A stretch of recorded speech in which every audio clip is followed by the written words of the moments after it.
Great morning my dear on passive founders. అందరికీ కూడా ఈరోజు ఒక గొప్ప విషయాన్ని షేర్ చేసుకోవాలని ఇష్టపడుతున్నాను. అందులో భాగంగానే ఈరోజు మనందరం కూడా చాలా మందికి ఉన్నటువంటి అనుమానాలు, చాలా మందికి ఉన్నటువంటి ఆ నెగిటివ్ ఫీలింగ్ ఏదైతే ఉందో ఆ ఫీలింగ్ గురించి, తర్వాత అనుమానం కంపెనీ వస్తుందా రాదా, ఇది మనం తీసుకున్న నిర్ణయం మంచిదా కాదా, వీటన్నిటి మీద నా జీవితంలో జరిగినటువంటి కొన్ని అనుభవాలు మీకు అర్థమయ్యేలా, మీ జీవితంలో కూడా ఒక అద్భుతమైనటువంటి మార్పుని కోరుకుంటూ ఈరోజు మనం ఏదైతే పోస్ట్ పెట్టుకున్నామో మన గ్రూప్లో power of success, on passive అంటే పవర్ ఆఫ్ సక్సెస్ అని ఏదైతే పెట్టుకున్నామో వాటి పవర్ గురించి మనం తెలుసుకోవాలి కదా.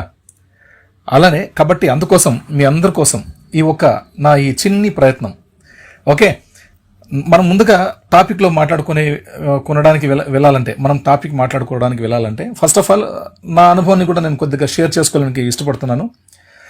అదేనండి, ఎగ్జాక్ట్గా 2020 వరకు ఈ బిజినెస్ పట్ల క్లియర్ ఐడియా అయితే నాకు లేదు. ఏ విధంగా అయితే క్వశ్చన్స్ మీరు వేస్తున్నారో ఆ రోజు నాకు అలానే లాట్ ఆఫ్ క్వశ్చన్స్ నా మైండ్లో ఉండేవి. నిజంగా అండి, ఇష్టపడైతే పెద్దగా నేను ఈ బిజినెస్లోకి రాలేదు, ఫోర్స్ చేస్తేనే వచ్చాను. అదేనండి, మన రామోజుల్ సార్ ఫోర్స్ చేస్తేనే వచ్చాను. నాకు దాదాపుగా మార్చ్ 27, 2020 మార్చ్ 27, 2020లో నాకు ఈ అవకాశాన్ని ఇచ్చారు, మన రామోజుల్ సార్ ఇచ్చారు. బట్ ఏంటంటే నేను అంతే, ఎందుకంటే నేను ఇంకొక విషయం అది చెప్పడానికి ముందు, he's my blesser. Okay, he's my blesser. ఆన్ ప్యాసివ్లో నాకు ఈ గొప్ప అవకాశాన్ని, గొప్ప ఆపర్చునిటీ ఇచ్చినటువంటి వ్యక్తి రామోజుల్ సార్ కాబట్టి నాకు అతను he's my blesser, equal to godfather. చాలా గొప్పవారు. ఎందుకో తెలుసా, మనకంటే ఈ బిజినెస్ను అర్థం చేసుకుని తర్వాత కొన్ని వేల మందికి ఇచ్చారు. అందుకే ఎవడు పడితే వాడి మాట నేను విన్ను, ఎవడి మాట వినాలో నాకు బాగా తెలుసు. Okay, it's my experience. నా ఎక్స్పీరియన్స్ నేను మీతో షేర్ చేసుకుంటున్నాను. గత 4 yearsగా నాకు కూడా బిజినెస్లో అనుభవం ఉంది, చాలా అనుభవం ఉంది. అందుకే నేను బ్లైండ్గా చిన్నపిల్లాడిలా నా బ్లెస్సర్ మాట విన్నాను. ఎస్, నిజం. ఆ రోజు రామోజుల్ సార్ మాట విన్నాను. ఆయన చెప్పిన వెంటనే దాదాపుగా 1 సంవత్సరం పాటు నాకు టైం తీసుకుంది. ఎందుకంటే గత 20 సంవత్సరాలుగా నెట్వర్క్ ఇండస్ట్రీలో ఉన్న ఎన్నో అడ్డంకులు, నిరుత్సాహం, వ్యతిరేకత ఎన్నో ఎదుర్కొన్నాను. కానీ నా డ్రీమ్, నా సక్సెస్ అనే ఈ 2 అంశాలను గుర్తుపెట్టుకుంటూ ప్రయత్నం చేస్తూ ఉంటే దొరికిన కల్పవృక్షమే మన ఈ OnPassive. Thanks to Ramojul sir for giving me a great opportunity. OnPassive అనేది it's a very big business in any sector, in any business sector across the globe. అవునండి, నిజం. It's a several parts of globe along 225+ countries with legal licensed approval company. I think it's a world record of new era. కొత్త యుగానికి శ్రీకారం చుట్టబోతున్నటువంటి on passive technology, ఎవ్వరికి అంత పట్టలేనటువంటి technology.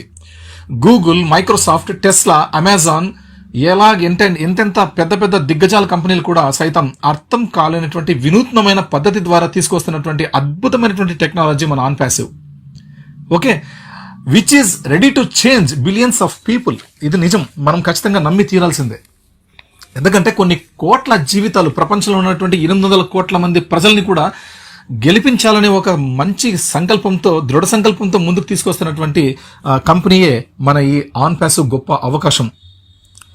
ఎందరో నాకు చాలా అడుగుతుంటారు, సార్ ఆన్ ప్యాసివ్ మీరు ఎంచుకున్నారు కదా, అది రిస్కీ ఫ్యాక్టర్ అనుకుంటాను మీ లైఫ్లో అని చాలా మంది నాకు క్వశ్చన్ వేశారు. వాళ్ళకి నేను చెప్పాను, నవ్వుతూ చెప్పాను, ఎస్ అండి, మీరు చేస్తున్న జాబ్ ఏదైతే ఉందో, మీరు చేస్తున్నటువంటి సెల్ఫ్ ఎంప్లాయ్మెంట్ ఏదైతే ఉందో, మీరు చేస్తున్నటువంటి బిజినెస్లు ఏవైతే ఉన్నాయో, అలానే 20 yearsగా నువ్వు కలలు పెట్టుకున్నావు కదా, ఫారెన్ వెళ్ళి జాబ్ చేయాలని, ఇంకా ఏవేవో అవకాశాలతో ఇంకేదో చేసి సాధిద్దామని అనుకున్నావు కదా, వాటన్నిటికంటే చాలా ఈజీ మన ఆన్ ప్యాసివ్ అని చెప్పాను. రామోజుల్ సార్ నాకు ఈ అవకాశాన్ని ఇచ్చే సమయంలో సక్సెస్ మీద నాకున్న అవగాహన మీకంటే నాకు చాలా తక్కువ ఉండేది. మరి ఈరోజు కొన్ని వేల మంది ఫౌండర్స్కు నేను ఎలా పరిచయం అయ్యాను అంటే అందుకు కారణం ఆన్ ప్యాసివ్ ఫౌండర్షిప్ అండ్ అఫిలియేట్ ఆపర్చునిటీని అర్థం చేసుకోగలిగాను.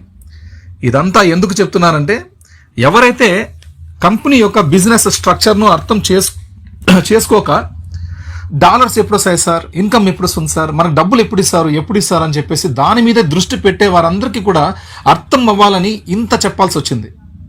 చాలా మందిలో అదే ప్రాబ్లం అండి. నా దృష్టిలో సక్సెస్ అంటే ఏమిటి చెప్పండి. సక్సెస్ అంటే ఏంటి? మనం ఫస్ట్ ఆఫ్ ఆల్ అది తెలుసుకోవాలి కదా. చాలా మంది సక్సెస్ అంటుంటారు. సక్సెస్ అంటే ఏంటి?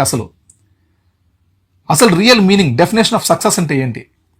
చాలా మంది నుంచి నాకు ఉన్న సక్సెస్ ఇన్ఫర్మేషన్ ఏంటంటే, మంచి మనీ ఫెచ్చింగ్ జాబ్ను ఒక జాబ్ను చూసుకోవడం, అలానే ఆ జాబ్ వచ్చాక అందులో కొట్టుమిట్టాడుతూ జాబ్ అనే నిచ్చెనపై ఎగబాగడం, అంతేనండి. ఎప్పుడు దాకా? రాత్రి పగలనక కొన్ని గంటలు వాళ్ళు ఇచ్చినటువంటి టైం కాక ఎక్స్ట్రా టైం కూడా మనం వర్క్ చేస్తూ ప్రమోషన్స్ కోసం రోజు ఫైట్ చేస్తూ ఉండాలి. అంతే, ఇంక అయిపోయిన లైఫ్, ఎత్తిపోయిన లైఫ్, ఇంకా ఎక్కుతూనే ఉండాలి. ఇంకా నిచ్చెన ఎప్పటిదాకా ఎక్కుతూనే ఉండాలి, రిటైర్డ్ అయ్యేంత వరకు. ఎవరైతే ఆ జాబ్ చేస్తున్నాడో ఆ పర్సన్ రిటైర్డ్ అయ్యేంత వరకు సక్సెస్ కోసం ఎగబాగుతూనే ఉంటాడు. కానీ సక్సెస్ అనేది తను ఎప్పుడు కూడా చూడండి. ఇదే కదా అందరూ చేస్తున్నది. అది చాలా మంది మన చుట్టూ ఉన్న జనాలకు తెలిసిన సక్సెస్. ఈ పాయింట్ మీరు ఫైండ్ అవుట్ చేసుకోండి ప్లీజ్. ఎందుకంటే మన చుట్టుపక్కల ఉన్న వాళ్ళు చాలా మంది, వాళ్ళ ఇంటెన్షన్ గొప్పది. వాళ్ళు మన కోసం ఏదో వాళ్ళు చేస్తున్న ప్రయత్నం, నువ్వు ఇలా ఉండాలిరా, నువ్వు ఇలా చేసుకోవాలరా, నువ్వు ఇలా ఒక బిజినెస్ చేయాలి, నువ్వు ఒక దగ్గర జాబ్కి వెళ్ళాలి. ఓకే, వాళ్ళ ఇంటెన్షన్ చాలా గొప్పది, కానీ వాళ్ళకి అర్హత లేదు మనకు చెప్పడానికి. ఇది గుర్తుపెట్టుకోండి. ఎందుకు? ఎవరైనా మీతో సక్సెస్ గురించి మాట్లాడితే వాళ్ళ నుండి ఈ మాటలు మాత్రమే వస్తాయి. వాడు చూడరా జాబ్ చేసి నెల ఎలా సంపాదిస్తున్నాడో, వాడు చూడరా అక్కడ పని చేస్తూ ఎట్లా సంపాదిస్తున్నాడో, గ్రేట్ రా వాడు సక్సెస్ అయినాడు అని చెప్పేసి అంటుంటారు మనోళ్ళంతా. చాలా మంది సక్సెస్ అంటే వాళ్ళకి తెలిసినది అదే మరి. ఓకే, అసలు వాళ్ళకి తెలిసిన సక్సెస్ ఏంటంటే, వాడు రాత్రి పగలు కష్టపడి జాబ్ చేస్తే వచ్చే ఇన్కమ్ ఉంది చూసారా, దానినే వీళ్ళందరూ కూడా సక్సెస్ అని అనుకుంటూ ఉంటారు, మన చుట్టూ ఉన్న వాళ్ళందరూ కూడా. ఇది మీరందరూ గమనించాలి ఫ్రెండ్స్. ఇది ఎవరిని డిగ్రేడ్ చేయడానికి కాదు, ఇది మనందరం గమనించాలి. ఎందుకంటే నేను గత 25 సంవత్సరాల అనుభవంతో చెప్తున్నాను సక్సెస్ గురించి. నేను 25 సంవత్సరాల నా ప్రయాణంలో నేను తీసుకున్న అద్భుతమైన నిర్ణయం ఏదైనా ఉంది అంటే అది 2021 జూలై 17 నేను సైన్ చేసిన NDA signature in on passive. నా జీవితంలో అతి గొప్ప రోజు అది. నా జీవితంలో ఈ జన్మకి అతి గొప్ప రోజు అది. నేను కూడా అలాగే అనుకునేవాడిని ఒకప్పుడు. సక్సెస్ అంటే ఇంతేనేమో, ఏదైనా ఒక జాబ్ వచ్చిన తర్వాత, ఏదో ఒక చోటుకి వెళ్ళిన తర్వాత, ఏదో ఒక ప్రతి నెల కష్టపడుతూ మనకు నచ్చినా నచ్చకపోయినా ఇంట్లో మన వైఫ్ కోసం చేస్తున్న జాబు, లేదంటే మన పిల్లల కోసం చేయలేం, లేదా మన అమ్మ నాన్న కోసం చేసో, మనకు నచ్చుకోకున్నా వాళ్ళ కోసం వీళ్ళ కోసమో చేసుకుంటూ పోయేదే జాబ్ అనుకుని, అదే లైఫ్ అనుకుని, అందులో వచ్చే డబ్బు ప్రతి నెల వచ్చే ఆ శాలరీ అయితే ఉందో ఆ లిమిటెడ్ శాలరీ, అది కూడా మనకు సఫిషియెంట్గా రాదు, లిమిటెడ్గా వస్తుంది. ఆ శాలరీ అంతో కొంత శాలరీ వస్తుంది. ఆ శాలరీ కోసమే అదే సక్సెస్ అనుకునేవాడిని. మళ్ళీ వాళ్ళకి మనం పిలిస్తే, ఒరే 11 గంటలకు మ్యాచ్ ఉందిరా, ఈరోజు బుధవారం మధ్యాహ్నం 11 గంటలకు మ్యాచ్ ఉంది, రారా క్రికెట్ ఆడతామంటే, గ్రౌండ్లో ఆడతామంటే, లేదురా నేను జాబ్ పోవాలా, నాకు తిడతారు రా మా వాళ్ళు, మాకు పర్మిషన్ లేదు అది అని చెప్పి అంటారు. వస్తే ఆడ శాలరీ కట్ అవుతుందంట ఆ రోజు. ఇది విషయం, అర్థం చేసుకోండి. ఫ్రీడమ్ లేదు మనకు, టైం ఫ్రీడమ్ లేదు. వాడు డబ్బు సంపాదిస్తున్నాడు, నెలలో డబ్బు వస్తుంది, వాడికి ఎంతో కొంత వస్తుంది, ఎంతో కొంత చాలినంతో ఎంతో కొంత వస్తుంది. వాడు కొద్దిగా మంచి బట్టలు వేసుకోవడం, మంచి తిండి తినడం, ఇదంతా ఓకే, రూమ్ రెంట్ కట్టుకోవడం అంతా ఓకే, హ్యాపీ. బట్ వాడికి టైం ఫ్రీడమ్ లేదు. మనీ ఎంతో కొంత వస్తుంది కానీ సఫిషియెంట్గా రాకపోయినా, వాడు సక్సెస్ కాకపోయినా టైం ఫ్రీడమ్ లేదు. ఓకే, ఇది చాలా మంది చూస్తూ అదే అనుకునేసి మనకు చెప్తూ ఉంటారు, సలహాలు ఇస్తూ ఉంటారు. అదొక విషయం. సక్సెస్ అంటే మీకు మళ్ళీ చెప్తున్నాను, డెఫినేషన్ ఆఫ్ సక్సెస్ అంటే ఖచ్చితంగా మనీ ఉండాలి. ఇది నోట్ దిస్ పాయింట్, అందరూ కూడా ఖచ్చితంగా ఇది పాయింట్ చేసుకోండి. మనీ ఉండాలి. మనం ఏదైనా ఒక ఆపర్చునిటీ ఎన్నుకుంటే ఆ ఆపర్చునిటీలో మనీ ఉండాలి. అలానే టైం ఫ్రీడమ్ కూడా ఉండాలి. ఎందుకు సార్ టైం ఫ్రీడమ్? ఎస్, డబ్బు సంపాదిస్తున్నావు కదా, ఆ డబ్బుని ఖర్చు పెట్టే అట్లా నువ్వు ఎప్పుడు కావాలంటే అప్పుడు, ఏ క్షణం కావాలంటే ఆ క్షణం, ఎక్కడ కావాలంటే అక్కడికి వెళ్ళి ఖర్చు పెట్టే అటువంటి సత్తా, అటువంటి అవకాశం, అటువంటి సమయం నీకు దొరికితే అదే రియల్ ఆపర్చునిటీ. మీరు గుర్తుపెట్టుకోండి, దానినే రియల్ ఆపర్చునిటీ అంటారు. ప్రపంచంలో మీరు ఏ మూలకైనా వెళ్ళండి, ఎక్కడ కూడా ఆన్ ప్యాసివ్ లాంటి ఆపర్చునిటీ మీకు దొరకబోదు.